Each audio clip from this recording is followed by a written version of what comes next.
To our media friends in the Zoom room and our audience in the live, ang Move as One Coalition po ay isang organisasyon of 140 plus na grupo at 77,000 pong individual na composed po ng ating mga commuters, mga transport workers, mga persons with disabilities, climate justice advocates, youth and student groups, mga senior citizens, mga manggagawa, healthcare workers, siklista at iba po pong mga sektor. Ito po ay ang pangalawang research forum ng Move as One Coalition, possible through the support of the Netherlands Embassy and the Coalitions for Change program of the Australian Embassy and the Asia Foundation. Hindi ko na papatagalin pa. Let me call on Ms. Kat Chang of Move as One Research Team and Mr. Ken Abante and Daniel Benito of both the research team and WISOL Foundation to introduce the context of the research and present the paper. Thank you so much, Haya. So magandang hapon po. Ako po si Ken Abante, isa po sa mga co-authors po ng papel na ito. The paper is entitled Towards a People-Centric Mobility Performance Evaluation and Monitoring System in the Philippines. And in this paper, Kat, Daniel, Haya, and I review existing metrics and governance systems and recommend certain changes to accelerate the shift from vehicle-centered to people-centered approaches. We would also like to thank the entire community of mobility advocates and our partners in the TR and MMDA, and of course, our community for sharing their insights and their valuable feedback and comments to improve the insights in this paper. You go to the next slide, please. Why did we conduct this research? This is actually one of the more important reforms that need to be done in mobility and public transport. And as we before in our previous paper, in our last year's Biyahinihan Research Forum, we noted that car-centric public budgeting has harmed not just commuters, but car users too. And one reason for the difficulties that commuters and transport workers face every day is the systemic public transport shortage in the Philippines. No? So kulang po ang public transport sa Pilipinas, and we believe that one reason for this, as we argue in this paper, is that our success metrics are currently focused on cars and not people. And so it's important to understand how can we shift our view of success and make everyone organize around a better people-centered and nature-centered public transport system. Hence, in this research, 3 questions. First, what are the Philippines' current transport success metrics? Second, what priority people and nature-centered mobility and success metrics should our public agencies collect, prioritized by effort and impact? And because we want these recommendations to be implementable. And third, how might we organize our transport institutions to collect, analyze, and use these transport and mobility success metrics to fulfill the vision of national transport policy, which actually already focuses on intends on focusing our mobility system to be more people-centric. You go to the next slide, please. The following is the scope of our research. We focus on key national and local agencies and metrics and goal statements. But our limit is we are unable to say what the numerical targets should be. And these goal statements, however, can serve as a guide for local and national policymakers to set key performance targets for their mobility and transport systems. We also base our assessment of feasibility and political supportability of these success metrics, because again, we do not just want for this paper, but really something that we can all collaborate in civil society, in the academe, in government, in business to work towards, so we can all move more freely and really push for a safer, more humane, and more inclusive public transport system in the Philippines. I'd like to hand over the presentation to Kat. Thank you, Ken. So next slide, please. Like Ken mentioned, right, a lot of our the definition of success for our roads, for our road-based transport infrastructure or transport infrastructure in general, has generally been towards the increasing, the speed of vehicles or um, accomplishing, a faster way for um, these hunks of metal, well, not hunks of metal, but these cars, these vehicles to get from point A to point B. Which begs the question, I mean, is that really what a mobility system should be all about, right? And our answer is that, well, ultimately, mobility, we should be moving people, not just cars. And that's why, we our findings, from our research has really been that, we need to rethink the performance evaluation metrics for our transportation system. The current road and road passenger transport related success metrics of our national government agencies. So I guess, these would be the likes of DOTR, DPWH, MMDA. I guess the success indicators that they have indicated in our national budgets and so on have been mostly focused on private vehicles and on enforcement rather than really identifying, items such as how do we again, how capable is the transportation system of moving people from point A to point B? How is their experience while, in that transportation system? And instead, we see more metrics along the likes of how many kilometers of roads are built, or what is the speed of cars along certain roads. And the other thing that we've noticed, in our research is that the scope of regular data collection, which is the fundamentally what you need in order to be able to measure these metrics.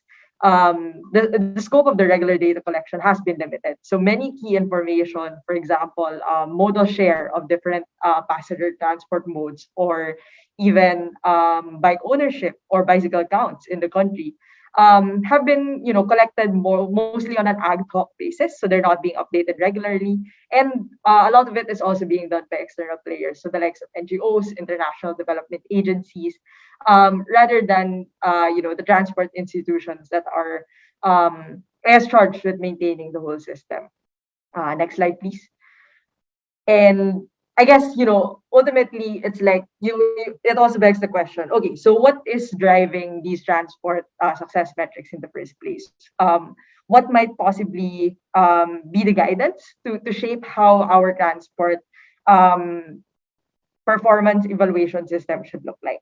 And what we could look at is the National Transport Policy that has been published by our National Economic and Development Authority. So this itself expresses a vision for a national transport system that ensures improved quality of life of the people, specifically a system that's safe, secure, reliable, efficient, integrated, intermodal, affordable, cost-effective, environmentally sustainable, and people-oriented. Very strong words that point towards I guess our dream of really a more equitable system that considers people, not just cars, right? So the national transport system also states these 5 goals that are, I guess, quite rather important to form as pillars for a transportation system. First, intermodal connectivity among transport infrastructures. Second, good governance, rationalized transport agencies and aligned policies. Third, promoting green and people-oriented transport systems. Fourth, inclusive growth. So economic growth that being fostered by transport investments and in other key economic sectors. And finally, promoting the transport infrastructure investments themselves. Next slide, please. So, I mean, how do we get there, right? That's always been the question. And how do we measure correctly, accurately that are we getting there or are we not getting there? So we recommend starting with a priority set of people-centered metrics to inform better policy making and transport planning. So when we were thinking through, okay, what are the metrics that are really suited for evaluating, how people-centered, how environmentally sustainable your transport system is, we subdivided it into 3 main categories. First would be the transport experience quality. Second will be transport infrastructure quality. And finally, socioeconomic and environmental sustainability.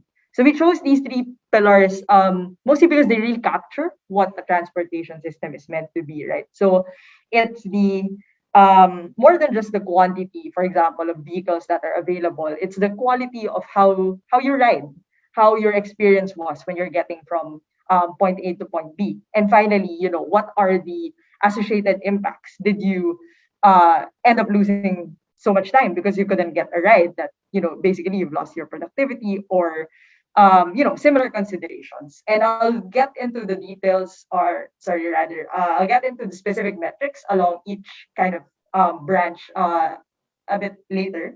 But I also want to tackle on one key aspect, right? Because it's one thing to set metrics, it's one thing to collect data, and it's one thing to measure what's happening on the ground. It's another thing to do it with a purpose. And for us, we also find it very important for each metric to have one or multiple goal statements to make such improvements really quantifiable and database, such as for example, X% of the population waits for, let's say, 5 minutes or less to get a ride, or no more than a certain pesos per day should be spent on transport to and from work, no matter who you are or where you come from. And finally, and other examples, X% of streets, for example, should have dedicated and separated walking zone or paths at least 2 meters wide. Or the budget for public road passenger transport should be at least X% of GDP.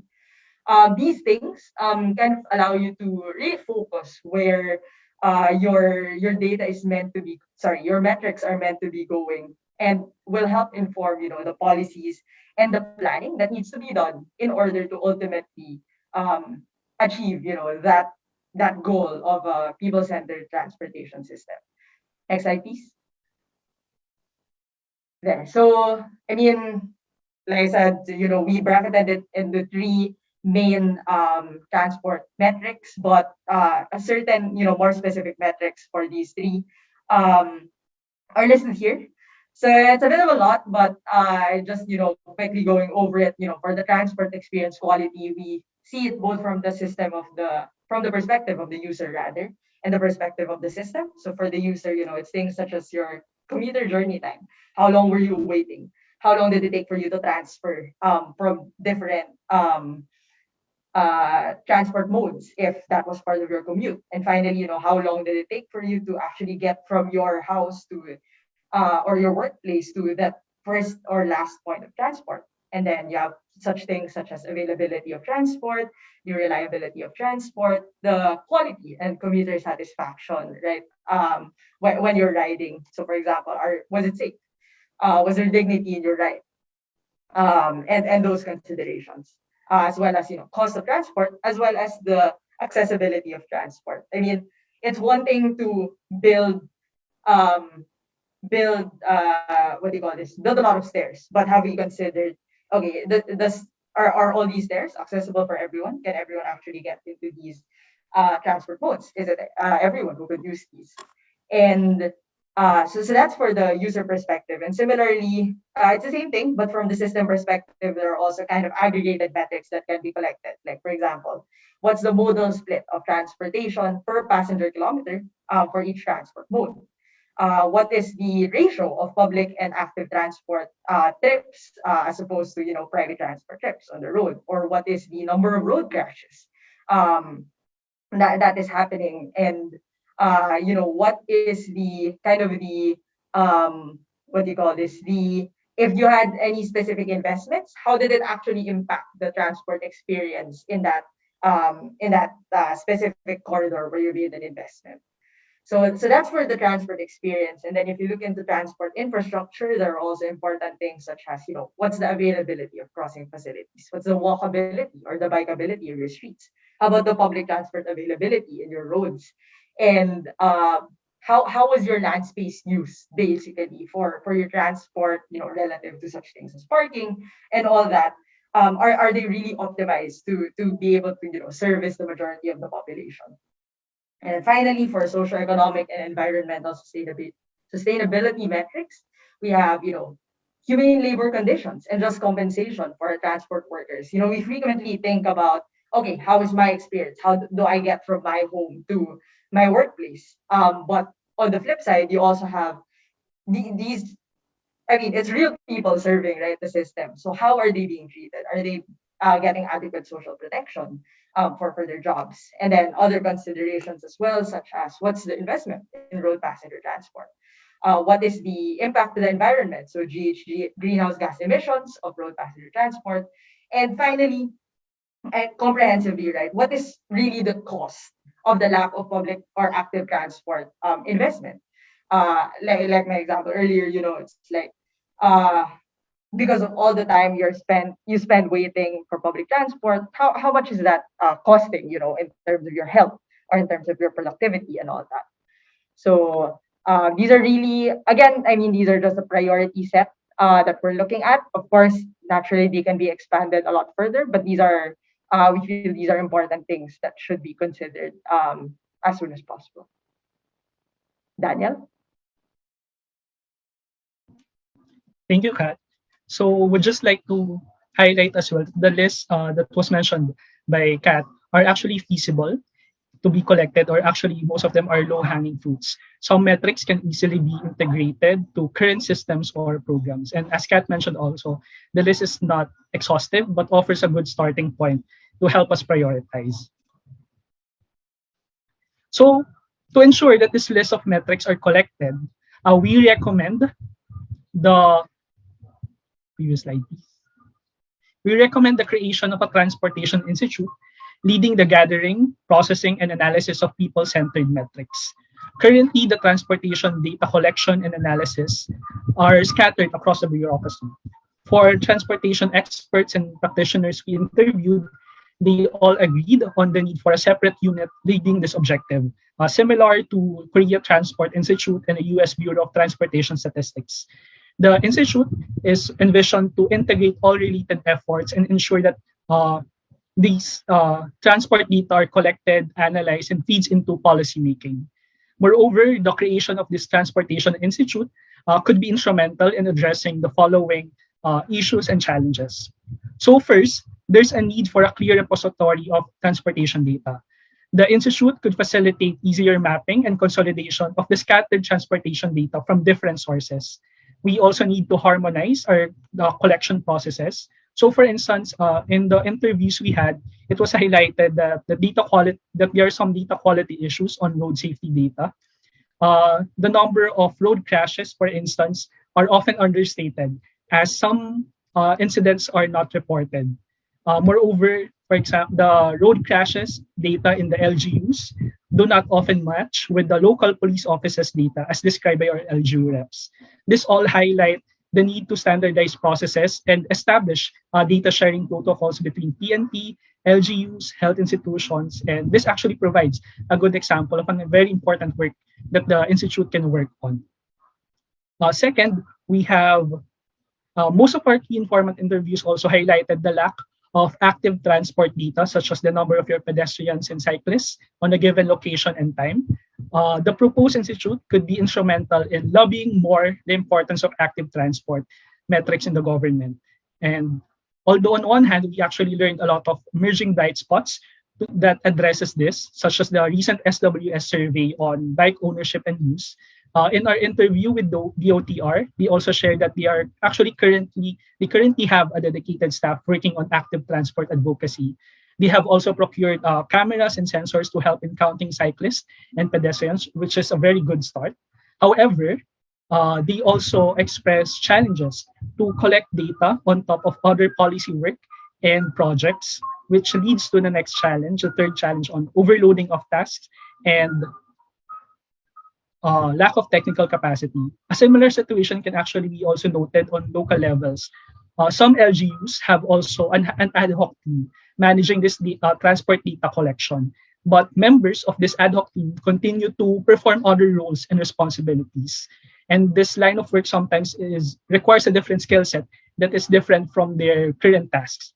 So if metrics collection and analysis are added to current workload of existing groups, there's a risk that it will not be implemented properly given other priorities and current mandates. So thus, there's really definitely a value to have a specific group focus on this objective.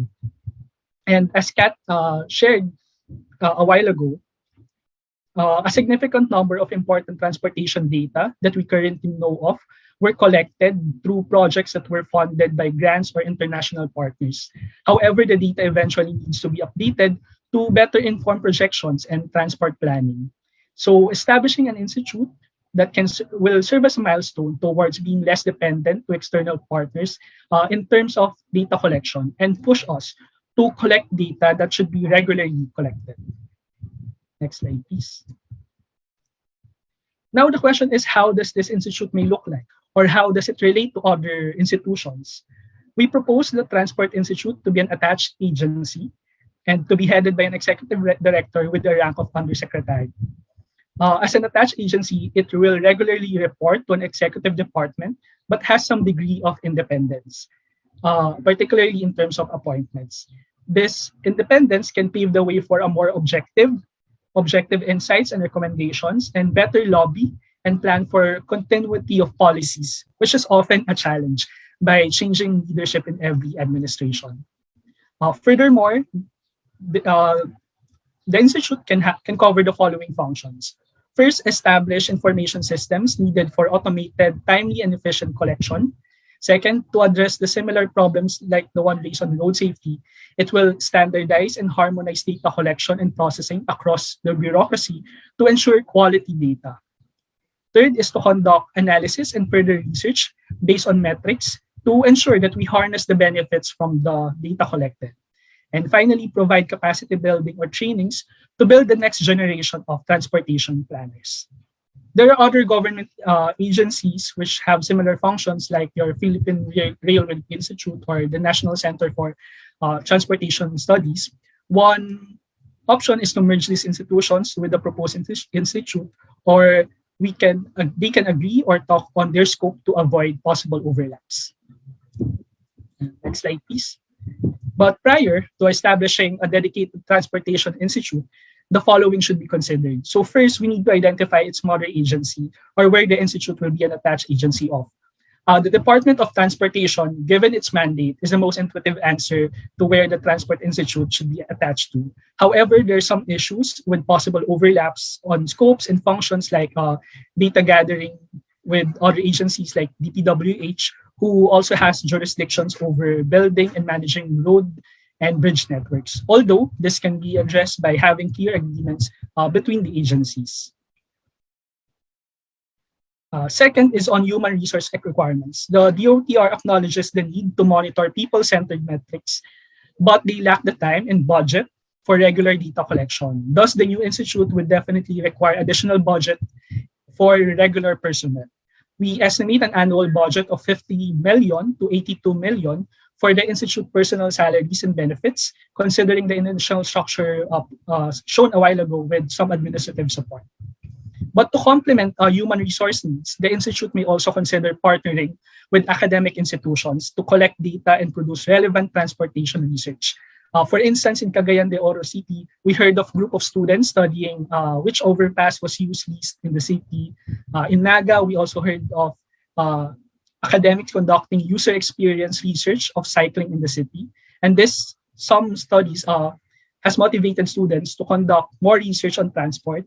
Hence, partnerships with academia can also provide opportunities to hone the next generation of transportation planners. Third factor is the delineation of scope of work between the national and local authorities. While the institute can be housed in one of the national agencies, it can ask local authorities to submit data, as some indicators are actually more can be more efficiently gathered by local government units. But what data should be collected by the national versus the local should be identified. The case of South Korea provides a good example of this clear delineation of work between national government and local government. South Korea's national government sets general policies and principles, but the subnational units are responsible for the planning, execution, monitoring, and evaluation of their own transport system in line with the national government's direction. And in addition, the local government focuses more on the daily life travels of their constituents, while the national government is in charge of the long distance travel. So these are some of the things that we can learn from their experience. The LGU representatives we interviewed also shared their experiences with the mobility awards, which helped them clarify what kinds of data LGUs should be collecting to improve mobility situations in their locality. They actually suggested also of more transportation indicators included in the Seal of Good Governance and Local Competitive Index to push LGUs to regularly collect people-centered transportation metrics. And finally, we need to understand the current culture or some mindsets in the bureaucracy right now. Our recurrent theme across our interviews is a paradigm shift that has to happen in agencies involved in transportation systems. From vehicle-centric measures, greater importance should be put on people, environment, and a concrete step to facilitate the shift is to change the key performance indicators used as basis in our budgets. Next slide, please. So given all of the learnings and points we raised a while ago and the challenges we have identified, we propose the following recommendation. So for the first 3 months, the OTR to assign staff members to work with the TWG group on transport statistics to collate all available public transport data, prepare data collection mechanisms, and to manage an up-to-date publicly accessible data bank. And next is in relation to the quality and commuter satisfaction metric mentioned a while ago, we suggest survey firms like SWS to incorporate this in their regular surveys. Next slide, please. So in the next 6 months, we propose the following recommendations to the government. So from a small group of the OTR staff in the first 3 months, this could be expanded once the executive branch has signed an executive order creating the DOTR Transport Institute, a fully staffed office. So this is for the national level, but for the local, we also encourage that the local government units build their active transport offices and public transport offices that will be able to collect their own data and respond quickly to data findings to improve mobility within their jurisdictions. But to support the LGUs, the national government should also set up technical and financing facilities. Possible sources of this could be the OTR's budget, the OST research grants, or the local government support fund. Third on the list is for MMDA to automate pedestrian and cycling counts and increase frequency of data collection and publishing results. And fourth, for the DILG to incorporate governance and commuter-centered indicators in the Seal of Good Local Governance and the Local Competitiveness Index. Again, this surfaced in our interviews with our LGU reps, given their experience with mobility awards. Next slide, please. And in the next year or so, once the Transport Institute is established, it could co-design the public transport research agenda with the likes of multilaterals, academics, civil society, government institutions, and NEDA. The agenda may include, for example, an evaluation of the Philippines franchising system for public utility vehicles and the ways that this may be improved. And finally, for the government to pass a law or a joint memorandum circular clarifying the split of transportation functions between the local and the national government. So that will be all for our sharing. We thank you for your listening and we look for your questions and comments later on. So together, let's work towards a people-centered transportation system. Thank you. Haya. Thanks, Daniel. I think Ken wants to add one more thing. Go, Ken. Thank you so much, Daniel, for your presentation. One of the most important things that Daniel mentioned and also our LGU mentioned was this idea of having greater capacity at the local level to be able to manage their local transport offices and local data collection initiatives. And so one of the ideas that was raised a while ago was building a similar financing facility for local government units, similar to the local government support fund, but we can call it something else, something like the local transport capacity support fund, that will where local government units like municipalities, cities, and provinces can apply given a certain cap. The current local government support fund has the caps at 10 million for a municipality, 20 million for a city, 30 million for a province. Similarly, this type of local government support financing can be used for local government units to manage and build the capacity data collection systems for their local governments. Assuming 1% of these municipalities, cities, and provinces apply in the first year, that will be around 202 million pesos. 5% will mean 1 billion pesos.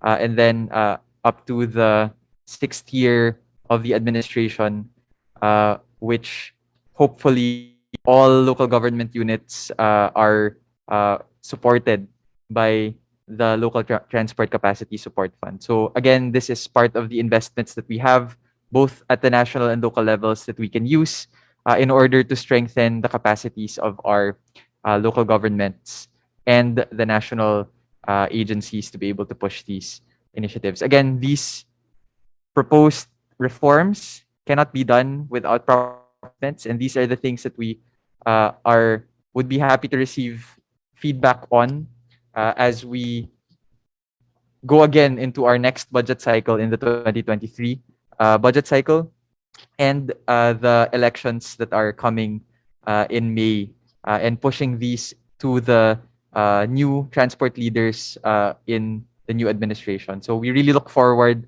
to continuing to work with everyone here to better transport system in the Philippines. Thank you. Thank you, Ken. And salamat po sa lahat ng ating mga magagaling na presenters. In our conversations with our civil servants actually sa national and local governments po, academic institutions, etc., we realize that our government offices want to collect people-centered data to improve our transport policies. Alam po ng mga institusyon natin na kailangan siya, na mahalaga siya. Pero in order for this to happen, kailangan po nila ng suporta. Funding, institutionalization, staff time, better institutional arrangements, admin support, among others, na diniscuss na po nila Kat, Daniel, and Ken.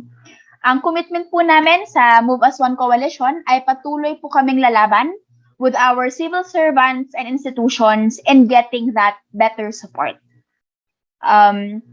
We're closing the presentation portion of the forum. Ngayon naman po, let's open the reaction session. So para po sa una nating reaction, we have our Department of Transportation Active Transport Representative. DOTR po has been a huge help, not just in writing this paper, but also in championing the shift towards people-oriented transport in the Philippines.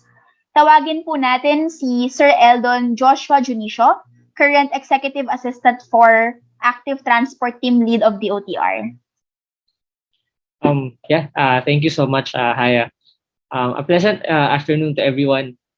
Before anything else po, Yusek Steve Pastor sincerely sends his regrets lang po for not being able to participate in this forum research presentation as he needs to attend lang po to an equally important activity today. On behalf of Secretary Ortogad and Undersecretary Steve Pastor of DOTR, the DOTR commends po the authors of this research paper for providing a commuter-centric perspective on the transportation framework of the country. And I'd like to start po siguro by saying that the DOTR po truly recognize that for the longest time, existing infrastructure and policies po tend to focus on enabling the smooth passage of motor vehicles and alleviating motor vehicle traffic congestion only. So the paper po were able to summarize the policy framework where the activities of various government agencies emanate from and the corresponding metrics po in which success are measured. And to make the research comprehensive, ways forward were laid down as discussed po earlier by the authors in a form of policy recommendations to guide different government institutions on the proposed reforms to improve mobility. And studies of this nature po are very timely, as mentioned by Haya earlier. Various government agencies po and officials are now realizing the importance of public and active transportation, and especially in dense urban areas where traffic congestion already causes adverse effects po to different sectors of the country. And the DOTR po, together with other government agencies and even private organizations, are already pushing po for more sustainable modes of transportation. The rail sector po of the department is consistently working on the maintenance, rehabilitation, and expansion of the existing rail lines and is building new lines to provide connectivity to activity areas in different key cities and provinces in the country. And we in the road sector po are working on the betterment of road public transport through different components po of the PUV modernization program, especially po the organization of routes and operations through industry consolidation and route rationalization, and allowing po LGUs to have a proper framework and planning and monitoring of PUV, public utility vehicle operations. And the establishment of bus rapid transit systems po are also on the way. And initiatives for reducing carbon footprint in the transport industry are, of course, present po through the Low Carbon Urban Transport System Program with the UNDP, among others. And together with agencies po, especially with the DPWH and the local government units, the department po is pushing for the rehabilitation, improvement, and expansion po of pedestrian and bicycle infrastructure to further promote active transport by increasing po the safety and comfort of the cyclists and pedestrians. So with that being said, we believe po that this paper will be very beneficial po to the department, especially in our office. And we commit po to thoroughly reflect on our policies, projects, and programs to ensure that our goals po are attained through strategic measures and success are measured po through people-centric indicators. So yeah, again, the DOTR congratulates po Ms. Katrina Chang, Mr. Daniel Benito, Mr. Erken Abante, and of course, Ms. Haya Vendanya. Maraming salamat po. Congratulations. Thank you so much po, Sir Eldon. The OTR po has been a really great mobility champion, especially when it comes to the shift away from cars and towards people-oriented mobility. Thank you po, Yusek Steve, Sir Eldon, and the rest of the DOTR team. Para naman po sa ating ikalawang response from another mobility champion, we have our Netherlands Embassy representative. The embassy po has been a critical partner of the Philippines, especially our civil society, in pushing the shift away from car-centrism, with the Netherlands itself as one of the best role models in the world. Panoorin po natin ang pinadalang recording ni Sir Jed Ugay, Senior Policy Officer for Economic Affairs po ng Netherlands Embassy. Good afternoon, everyone. In behalf of the Embassy of the Kingdom of the Netherlands, I would like to thank the Move As One Coalition for undertaking this study that can be beneficial towards the improvement of transport programs and policies in the country. I would also like to recognize our partners in nation building, the DOTR, the MMDA, SWS, the media, the private sector, and the audience here today.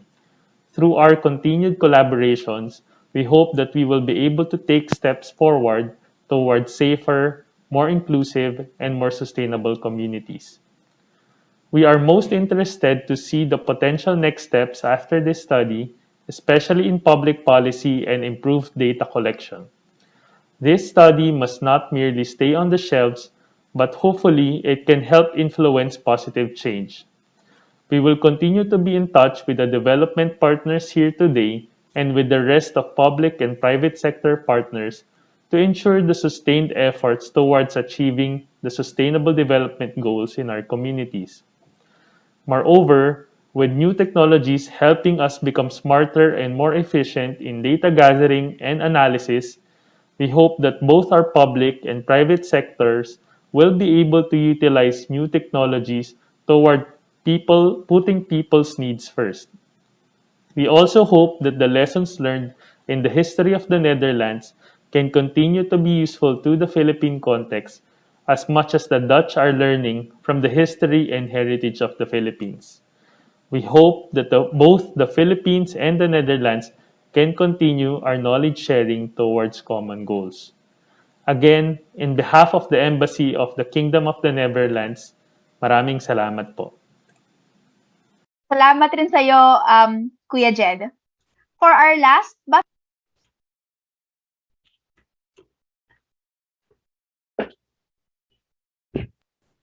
Haya. Sorry. Okay. From our last po, but not the least response from another mobility champion, we also have a representative from the Social Weather Stations or SWS. SWS po has been critical in reporting the current status on the ground. Bike ownership has doubled, for example, and that more Filipinos prefer roads where they can commute, walk, and bike. All these SWS data ay sobrang malaking tulong po in lobbying for better road transport policy sa ating bansa. Tawagan ko po si Sir Leo La Rosa, Director for Communication and Information Technology of SWS. Maraming salamat, Haya, and good afternoon sa lahat. In behalf of Social Weather Stations, nagpapasalamat kami na inimbita nyo kami dito. At gusto ko rin pasalamatan yung colleague ko na si Christian Michael Entoma for his study on biking in the times of pandemic dahil sa kanyang active masusing pag-aaral sa data namin na to na napapaibabaw or na-elevate niya ang discussion tungkol sa kalagayan ng ating mga households pagdating sa active mobility. Ang transportation ay isang napakalaking bahagi ng quality of life, no? Kaya nung malaman namin na ang pag-aaral na to ay isang shift toward people-centric mobility performance evaluation, excited kami dyan kasi coming from an organization whose which mission is to really monitor quality of life. Natutuwa kami na marinig ang ganitong proposal kung saan magiging masusi ang pagtingin sa kalagayan talaga ng mga gumagamit ng ating transport system. At dahil kasama sa mandate at sa isinusulong ng study na to ay ang ensuring improved quality of life ng mga gumagamit ng transport system, we're looking forward to see quality of life indicators din sa mga magiging research instruments. Hindi lamang ang pagtaya or ang pagtatanong tungkol sa pananaw ng ating mga kababayan tungkol sa safety, comfort, cleanliness, or dignity, kundi isang pagtanaw na rin sa kalagayan ng kanilang pamumuhay. Tulad ng kanilang pananaw sa mga darating na buwan or ang kanilang kalagayan or quality of life sa mga nakalipas na buwan. Itong mga quality of life indicators na to ay regular na ginagawa ng SWS sa aming quarterly surveys at isa tong napaka epektibong tanong para malaman natin ang kalagayan ng ating mga kababayan. Just to demonstrate yung yung effectivity ng indicator na to, mula nung ni-lockdown, nagkaroon ng transportation lockdown dahil sa pandemya na to, nakita namin ang tindi ng epekto ng pandemya sa quality of life, hindi dahil sa epekto mismo ng virus sa ating mga kababayan, kundi ang nangyari or ang nangyaring kawalan ng ability ng ating mga kababayan to move from one place to another. That's why nasabi ko na napakalaking bahagi ng well-being ng ating mga kababayan ang transportation. Cheers din sa team na to for the recommendations na makalap ang mga information na to dahil ito ang magbubukas ng daan para sa bottom-up approach when it comes to policy making and decision making na may kinalaman sa infrastructure at mga policies para sa hinaharap ng transport system ng ating bayan, no? And finally, we look forward na sana totoo nga na maging sustainable ang effort na to. Ang once a year, mas maganda kapag mas madalas pa doon. Mas smaller but more frequent data points is better than one time but too far apart na mga research data. Sana ay magkaroon nga ng mas matibay na partnership sa LGU and other organizations para sa katuparan ang sustainable data generation na to pagdating sa quality of life ng mga gumagamit ng transport system. Yun lang po. Maraming salamat po. Salamat, Sir Leo. Sobrang ganda po ng sinabi nyo. Tama po yung sa quality of life. Kamusta nga po ba ang dignidad ng mga mamamayan natin when they move around our cities? Mahirap po yun. And I think so far, hindi ko po alam actually if merong metric na ginagamit for that. Pero po napakaganda nung quality of life metric. At agree din po kami doon sa smaller but more frequent data points para po alam yung improvement or whatever yung progress or lack of it from month to month, quarterly, etc. Kahit na konti lang siya, at least frequent kesa naman too far apart. These are both two very important things, Sir Leo, that will integrate in our paper. Salamat po, salamat.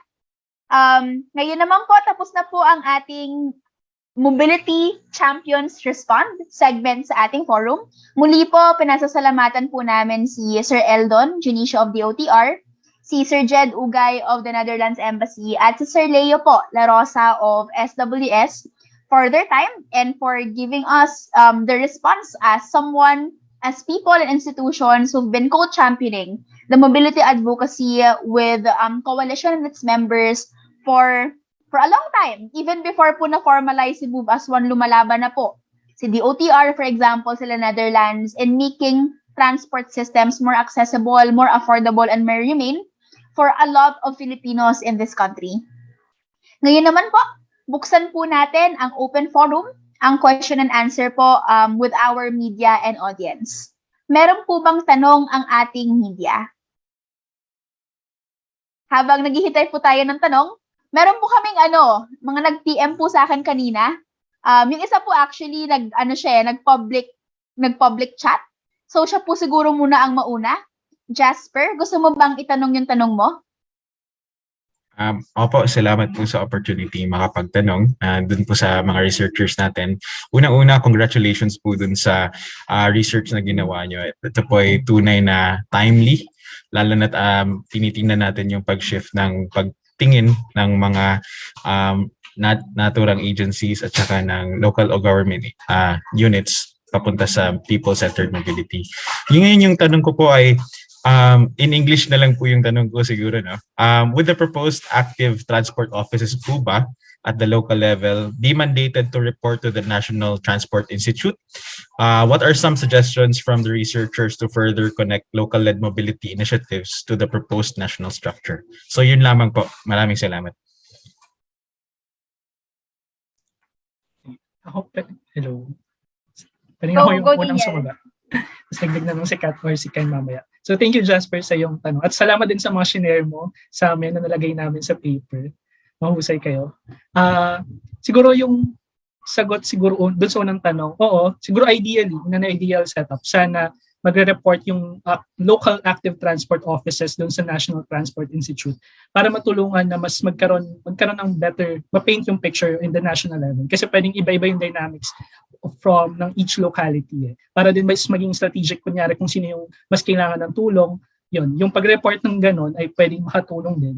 Tapos, yung isang model nga na natutunan natin yung from COTI na yung strategy, overall strategy, national yung magbibigay, tapos yung specifics, yung subnational unit. So, for example, yung mga regions, parang regions or smaller areas sa Korea, sila yung gagawa mismo ng manuals, ng specifics, paano implement yung general policies and guidelines.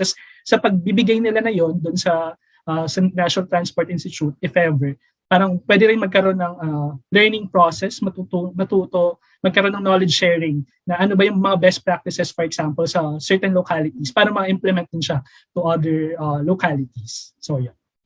Kat or Ken? Siguro yung gusto ko lang idagdag, no, yung isang parang mahalagang point din na kayang intindihan, na mahalagang intindihin, I think in the context of, a national and a local transport institute working together, it's really the local officers, well, not necessarily just the local transport institute, right? But for example, ngayon, it's our local government units who have their people on the ground. Sila ang nakakaintindi kung ano ba talaga ang concerns ng mga mamamayan sa kanilang mga municipalities or cities or towns or barangays, whatever that may be. They're really the ones who have, a more refined understanding of what really are the needs, right, within their localities. And ang mahalaga doon is that you're able to kind of connect all of these, interlink them such that, when you're developing a wider transport plan, consider din, gaya nga nasabi ni Daniel, consider din tong mga iba-ibang parang intricacies na hindi siya applicable everywhere, pero pag hindi siya na-consider, your plan could fall apart. These aren't just things that you can ignore, right? But they all kind of really build into the same thing. So parang even if just as fundamentally, local offices start with sharing data, being the ones to collect the data, sharing them, and then further on providing inputs to the planning and all that. Kasi hindi pwedeng disaggregated lahat to. Hindi yan gagana. We're an interlinked country, right? So yun, I guess that's really where I would say we would say local transport institutes really have something to contribute.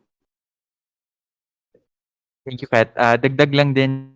So one really interesting thing we learned when we studied the other models, like the successful one from Korean Transport Institute, yung relationship nila with their specific subnational regions is they actually consult each other and help each other gather that information so that the Transport Institute can report at the national level what the state of transportation is.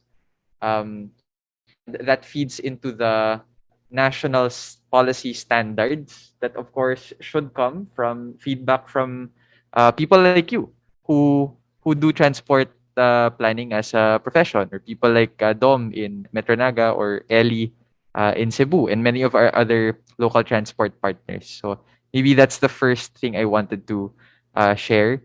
Na sana magkaroon ng kultura kapag nagawa yung institute na to ng yun nga, yung sinasabi ni Sir Leo kanina na bottom-up approach, na collaborative talaga siya. Hindi lang mag-send kayo sa national government ng report, tapos compliance or mali kayo or hindi, di ba? Which is sometimes what happens in my experience before in government, but sometimes we need to make sure that that culture exists. The second thing I wanted to raise was I wanted to show you a quick computation of what support national government can give local transport institutes before, habang hindi pa kasi ngayon maraming mga functions, 'di ba, yung local offices, gusto natin sila magkaroon ng active transport offices, gusto natin sila mag-submit ng mga local public transport route plans para sa mga jeep and other things. One important thing that national government can do is to help finance and give grants to local government units, similar to what they do with the Local Government Support Fund, which is an existing facility that helps local government units with their infrastructure programs or with their social support programs. Assuming a ceiling of these amounts for each of the municipalities, cities, and provinces, pwedeng sana, yun yung proposal namin, i-grant sana yung mga LGUs ng ganitong amount to help staff, or kung hindi man, to help pay for the staff of the LGU, and also to give us grants to academic institutions. No? Pwedeng dito sa Local Government Support Fund yun, pwedeng sa Department of Science and Technology na grants. Pero sa tingin namin, a specialized grant for local transport capacity will be good. So assuming yung targets natin over 6 years, sa unang year, kasi pilot pa lang, mga 1% of cities, municipalities, and provinces do it, it'll cost around 202 million pesos. Kung 5% sa year 2, that's around 1 billion pesos, and so on and so forth, until there's a clearer allocation, I guess, or functions between national and local government in terms of the transport functions, and whether they will be devolved to provincial transport offices, for example, kasi the direction has to be, we need to decentralize and we need to empower local government units to build on, the and to really respond to their people's needs. No, the last point I wanted to raise, finally, was yung split between national and local. So the local government, sabi ni Dr. GC Kim, whom we consulted, maganda to think about yung everyday happiness ng mga tao sa local government, while the national government can set policies and direction and standards for overall competitiveness and to set, consistent statistical standards across, so we know we get a bigger picture. But really, the move will be empower local government units, empower people like you, and give as much support to the people in the front lines, because that's where we think the most impact can be. Thanks, Ken. Dagdag lang po ako. Tama po yung sinabi ng mga kasama ko dun sa team. And I think mahalaking bagay po yung local government support. Kasi po kahit on the ground, yun nga po nakwento rin sa amin nila Jasper dati, nila Kuya Doms, minsan po hirap din kasi kumuha ng mga datos dahil bugbog talaga yung civil servants natin sa trabaho. So yung pagkuha ng datos, alam na importante siya at critical. Pero minsan po, halimbawa sa isang team, ikaw lang yung gagawa. Minsan mahirap humanap ng kasama. At kung makakahanap ka man po ng kasama, kayong dalawa gagawin niyo siya ng kapatong, ng ordinary workload niyo. So kumbaga po, kapag nalulunod ka na sa trabaho, tapos wala masyadong suporta, walang dedicated staff for it, or walang additional staff support sa current government staff, mahirap po siyang simulan, ipagpatuloy, at eventually, parang kahit po yung analysis nun, sobrang hirap. So, yun lang po from me. Salamat, Jasper, sa tanong mo. Ngayon naman po tawagin natin si Sir Warren. He also chatted a question in the chat box. Hi, good afternoon. Just to clarify your proposal, magkano ba yung budget para sa Transportation Institute? And how much manpower do you think is needed? You're talking about national side and local side. Baka you have figures. Si Kenny mentioned a couple of figures already as we move forward with this proposal from the pilot, if it's adopted. So give us an idea lang, especially with you already have the Mandanos ruling, diba? And so the LGUs are already getting a bigger portion of the pie. So how the job creation and the overall budget that you suspect or that you would propose? Thank you. Hello, thank you, Sir Warren. We have some initial estimates po, but this is caveat lang po. This is for the national level pa lang muna. So at least what we propose budget for the Transport Institute for the central office would be around 50 million to 82 million. And it will be a home for 77 to 135 staff. So, but wala pa po dito yung kunyari yung ibang specific na data collector or kunyari may new surveys maka-come up because we need to collect certain kinds of data. So kasi medyo mas kailangan ng operation side doon. So hindi pa po siya part ng scope namin. But at least on the national level yung magli-lead nito, we estimate 50 million to 82 million and with 77 to 135 staff. We can share po yung specifics when we publish the paper. Thank you. Or Ken and Kat, you have...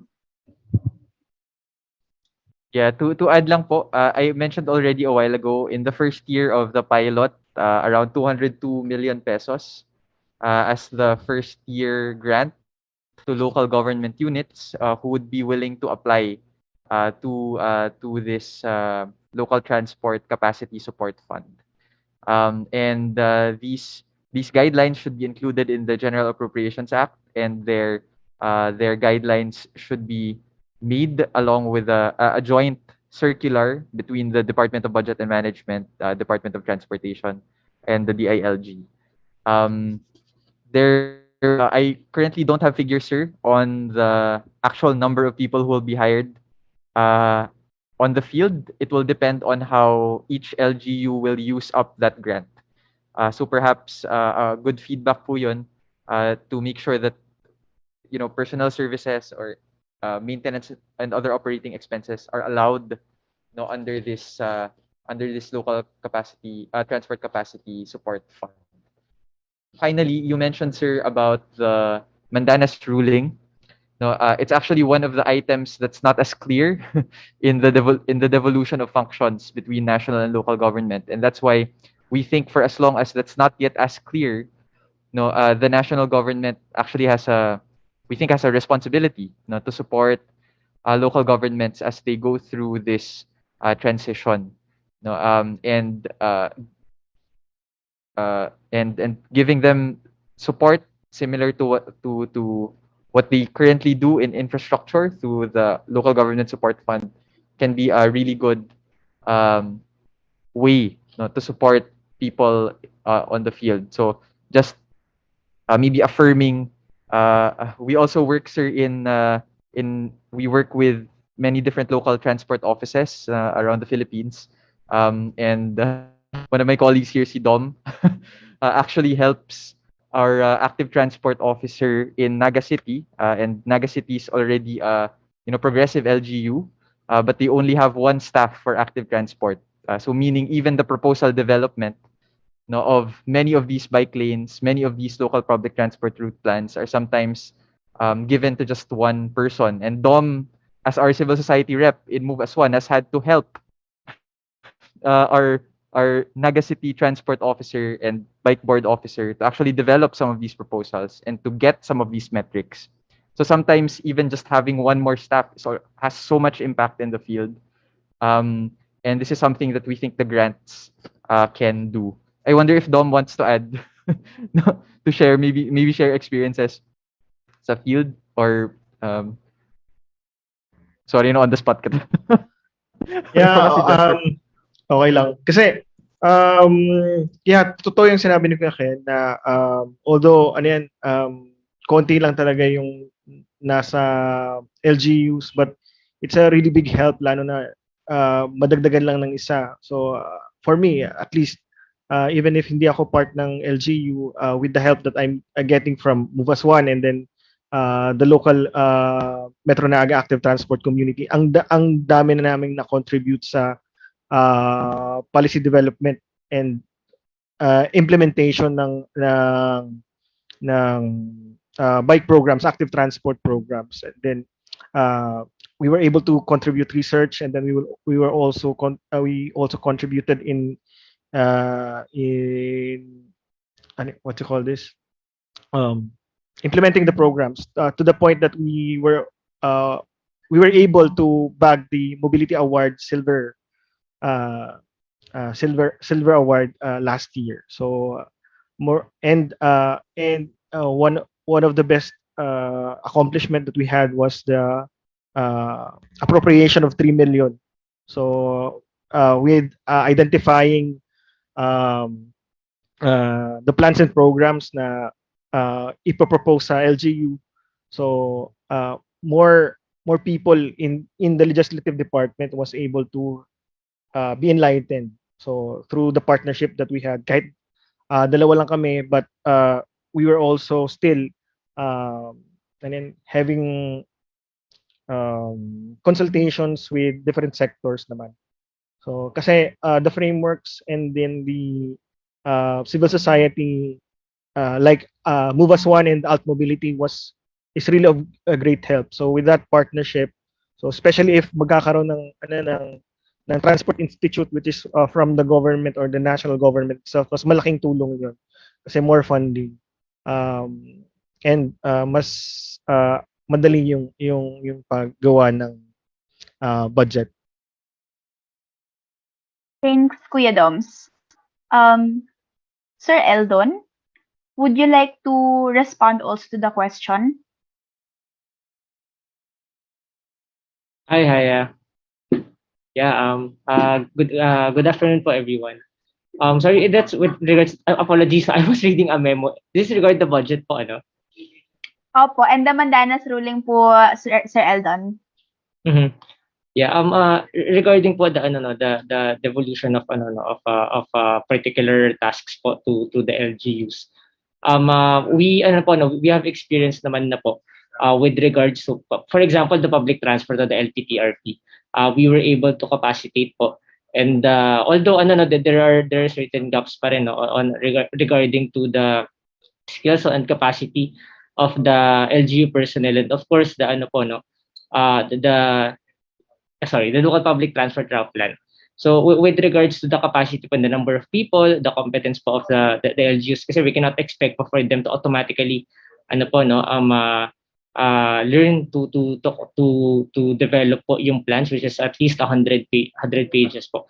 So in terms of that, of course, capacity building po is important, no. Hindi po pwedeng basta-basta lang po tayo nagbababa ng tasks sa LGUs. But of course, it is always possible po, no. We just have to properly plan and develop a framework po for us to properly devolve tasks po to LGUs, particularly itong ano no, itong monitoring framework natin with regards to public and active transport. But we are willing to help out together with LGU. I think we already have a framework, as mentioned, like what we did with LPTRP. So yeah, we can work together po with the researchers here for us to enable the program. Thank you. Yes, salamat po, Sir Eldon. Yung next question po natin is chatted privately. So, isa po sa mga proposed metrics under transport experience quality on the user ay accessibility po ng transport, lalo na sa mga vulnerable groups. How do you envision this metric being assessed on the ground, and what would be its key performance indicator? I can take this first, no. Actually, that's a very good question because one thing that we haven't fully, I guess, explored earlier, but is very available are, I mean, these metrics, these frameworks, they've been done, right, in other countries, in other cities, and other locations. So, ways to kind of measure their performances and put a number to, or put a standard to how these perform are already in place. And for your question specifically, one such example would be what's called the IRAP rating. So it's a way of measuring the kind of the road safety. What It's a way of measuring road safety. It was originated, I believe, by the World Health Organization, and in relation to the Sustainable Development Goals. But basically, it's a way of measuring the yes. So it's a sorry. Yes, so it's a way of measuring, how adequate roads are for four aspects. First would be pedestrians, second would be cyclists, third would be motorcyclists, and finally for vehicle users. And what it does is, um, as Ken is showing on screen now, what would be a good at least baseline to target for this IRAP safety rating would be at least 3 stars. So this means that there are available sidewalks, pedestrian refuge, street lighting, on-road cycle lanes. So at-grade crossings, on-road cycle lanes, good road surfaces, adequate street lighting, clear separations between where vehicles could be or where motorcycles should be, where cyclists should be, and good road surfaces for all of that. So kind of, when you consider all these things put together, it's it considers how transportation can be made safe for different people. And I guess, the way to really be able to say, okay, are your roads able to cater to the needs of everyone, is to really reassess, how these are doing on a regular basis. It's not enough to, build the road and then give a rating on it. okay, 3-star for this, 4-star for that, or anything along those lines, but rather to really check, how are they actually being used year after year, month after month, even. Um, has the purpose been changing? Have there been any modifications to these roads? So that's really kind of the uh, comprehensive way to analyze this and take a look at how equipped roads are for accessibility. Thank you, Kat. Would Daniel and Ken like to add? Yes, Kat Chang Sige. is enough. Yeah, siguro just one little thing lang after Kat's comprehensive answer is I think it's very important to also ask the users themselves. And I think Caesar Leo a while ago uh, really said it no really well, that we can ask what the perceptions are of key commuters and segments of the population, and just ask, di ba? How is your experience? Did you have a harder time commuting? Which is actually part of what the SWS did for their pandemic public transport study.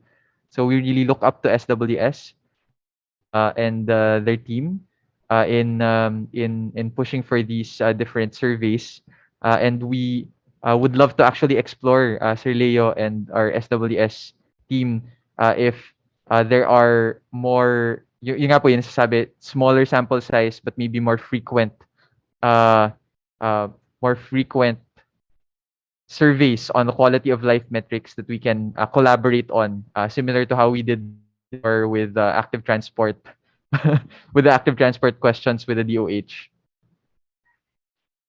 Yeah. Thanks, Ken. Si Sir Leo. Go, Sir Leo. Yes. Just to add on that, no, we'll do our best because quality of life naman talaga is part of what we monitor. Although questionnaire space is limited, and we may not be open always to having transport related questions, but related to probably about sustainability and capacity building. um, I would like to share our experience with Bohol. No, we were able to transfer our technology to an institution, the Holy Name University, and we're very proud of ano, no, what they've done. I don't know if they can if this activity can also be replicated to this kind of data generation and data gathering activity. No, may business model na fina-follow na develop yung Holy Name University, kaya meron na silang regular na Bohol Poll. Kaya nabanggit ko rin na napaka-importante ng partnership with the local government sa endeavor na to. So, yeah, Bohol Poll. Oo. Yan ang kumbaga parang ano namin, parang showcase ano namin. Dahil mission din ng SWS na ano na na ma-transfer yung technology for a local polling, so that a local government, or at least in one local government, there's an organization capable of conducting sustainable surveys, continuous data gathering to monitor yung, syempre, may stake din yung local government because they get to be updated sa well-being ng kanilang constituents, and at the same time they have a venue for matters that affect yung kanilang locality. So that could be something that pwedeng i-explore. Academic institutions, they're really potential sources of partnership when it comes to data gathering. Thank you po, Sir Leo. We're happy to have you in our Q&A. Dagdag ko lang po, I think hindi po to direkta about metrics, pero magaling po mag-organisa ang disability sector. So yung disability leaders po natin, yes, there are surveys. Yes, there are local data gathering and national data gathering. But I think po, parang on the ground experience din, magaling po mag-forward ng issues nila ang ating disability leaders. Magaling po mag-organisa ang ating civil society to make sure that inclusive governance and inclusion is part of our transport policies.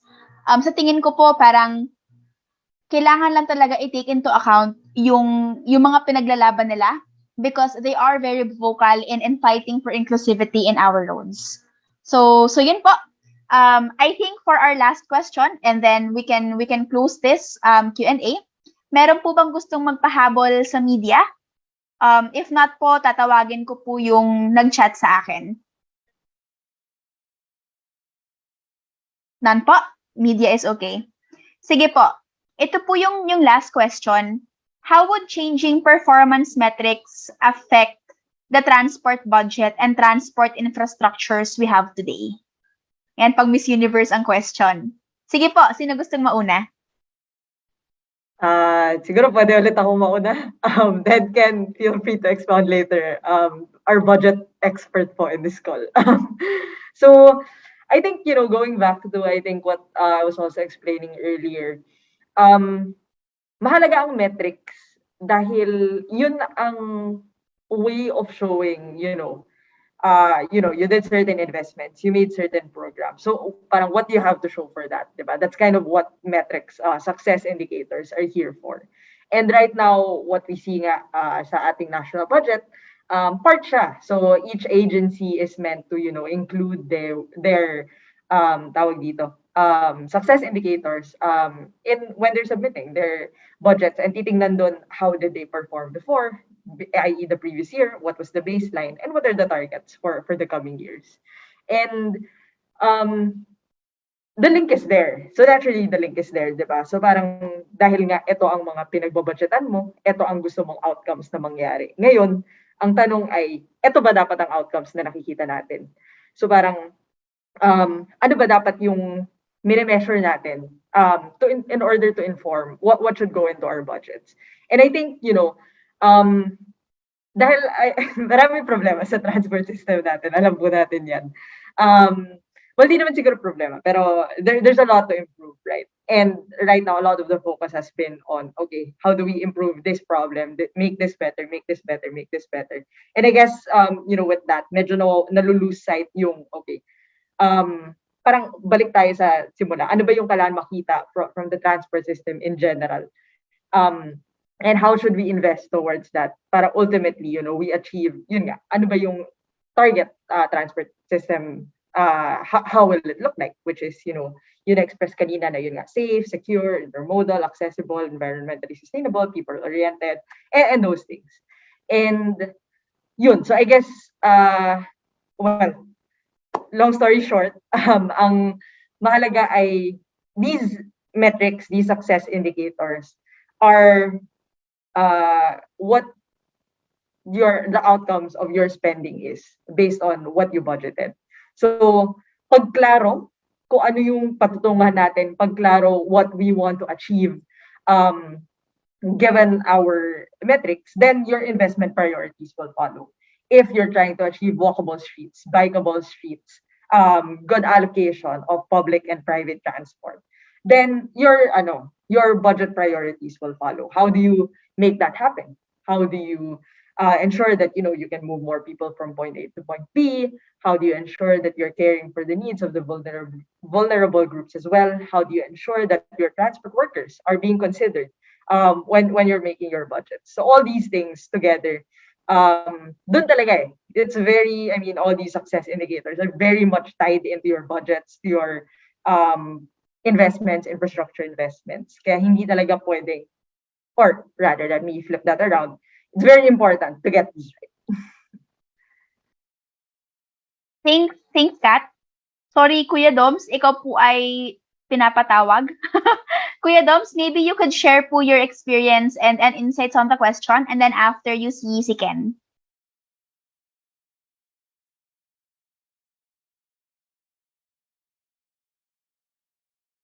Nakamute ka po, kuya.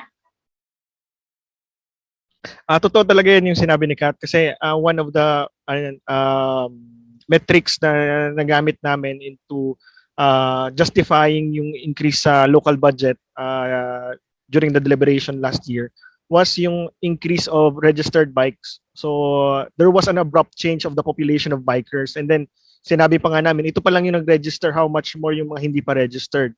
So yun, talagang na-justify na there is a need already to take a look at into the population of those involved in active transport, and then bigyan sila ng bike parking, bigyan sila ng bike lanes.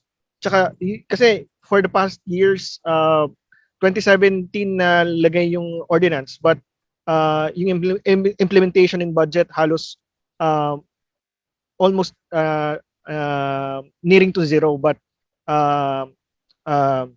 nung nagkakaroon na ng nung measure ng registered bikers, and then nakita na yung mga activities, talagang nakita naman nung legislative body na kailangan na din na bigyan ng budget.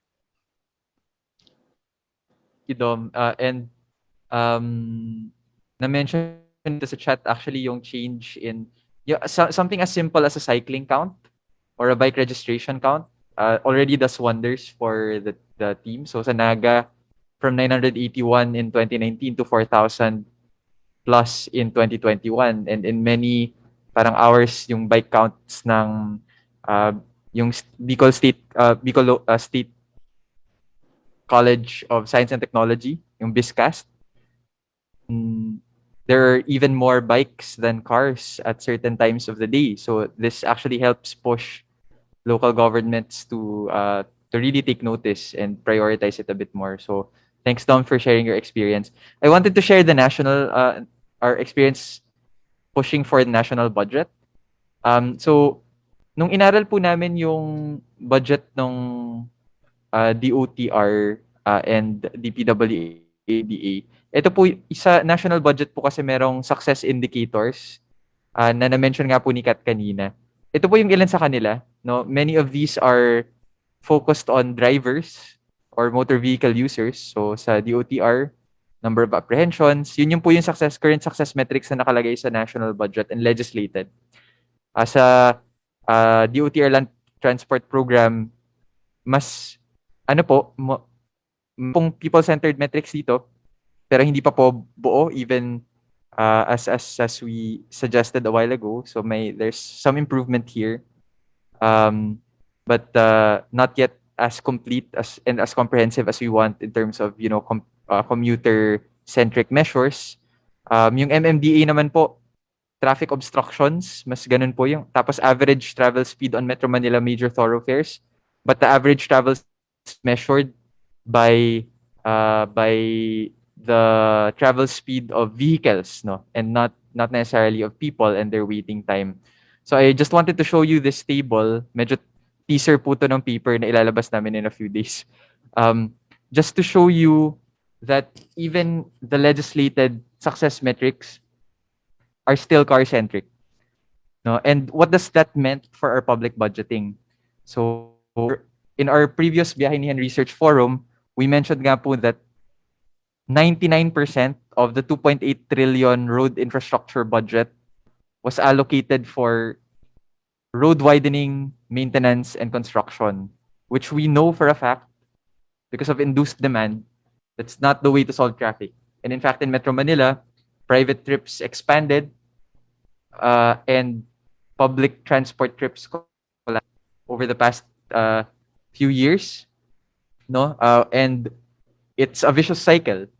No, people think public transport trips are too slow; they take cars, but at the same time, because there are more private cars congesting our roads, even private car trips become longer. No, kaya po nasabi namin kanina that we need to spend our money, our taxpayer money better. Since 2010 po, 40 billion pesos lang po nung 2.8 trillion pesos yung nagastos para sa road public transport and active transport, no. But thankfully, with the collective action of everyone actually in this room and many of the coalition members, that's starting to change. And in the past year, we have 13.3 billion pesos in road-based public transport, the highest budget the sector has received. That's because of the indicators and the success metrics that we've shown in Congress, and even Congress seeing that it's actually a good investment, and people in Congress actually inspecting some of these protected bike lanes, and makita nyo po na mas may interest. But if you still look at the larger pie, it's still a large infrastructure budget. Pero nag-increase po yung active transport budget from 1 billion to 2 billion pesos. We still think that that has a lot of room to improve. Kailangan pa po siyang ma-expand sana to 14 billion pesos para mas maraming cities and municipalities all across the Philippines yung makaranas po na mas maayos na active and public transportation. Even better contracts for transport workers. So I think that's what success meant. It helps everyone keep organized, and it shows people what can be done, and improves people's morale, and it actually has a lot of impact in the debates, in the political structures that shape our lives. So I think yun po yung mahabang answer ko to to the question. Salamat, Ken. And salamat to Kat and Daniel. 3 minutes. We're right on time. Thank you for the presenters and the presentation. I think, at salamat din po sa media, kila Sir Leo, kila Sir Eldon and Kuya Jed for participating and giving their reaction as mobility champions. Tawagin ko po si Sir Robbie from Move Us One Coalition, our co-convener, and one of the best, sobrang galing niya po, one of the best champions of mobility, and one of the idols and role models of us, the junior staffers in Move Us One. Sir Robbie? Thanks so much, Haya, and thank you to everyone who joined us this afternoon. I was so excited listening to everyone speak, ask questions, have a discussion, and it just goes to show what we can achieve through collaboration, consultation between all the key stakeholders. So the national agencies were here, policy analysts, we have our research and survey organizations. We also have representatives from some of our development partners and funding agencies. And all of that helped to focus on a very important topic today. And I think this today's topic was so important because it reminded us about what is meaningful and what is important. A lot of what we hear in the news, in the media, is oftentimes related to inputs and maybe projects and maybe spending.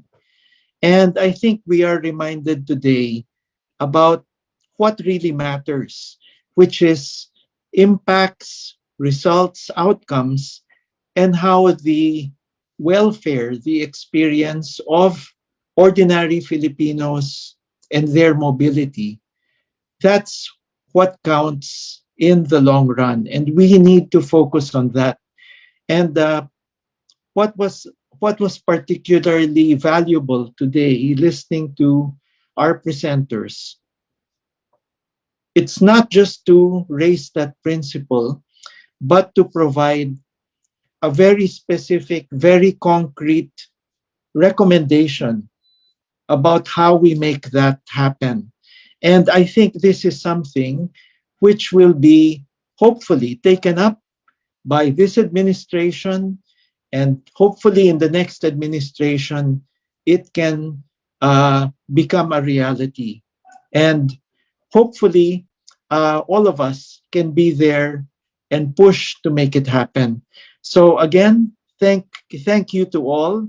I thank especially Haya, Ken, Kat, and Daniel for their terrific work on this presentation, on this paper. And it's something we hope everyone will read and share in the days to come. So thank you so much, everyone. Good afternoon to all. Thank you so much po, Sir Robbie. Again, maraming salamat po sa lahat. To our presenters, Can, Ket, Daniel, to our mobility champions who joined us in this presentation, Sir Leo, Sir Eldon, Kuya Jed, to Sir Robbie, who gave the closing remarks, and everyone who worked hard at the back end, sila Kuya Doms, Kambal, Kat, Azzy, at syempre po, to our media friends who are here today. So I think let's end the live recording, and before we go, let's take a photo! Recording stopped. Picture po tayo.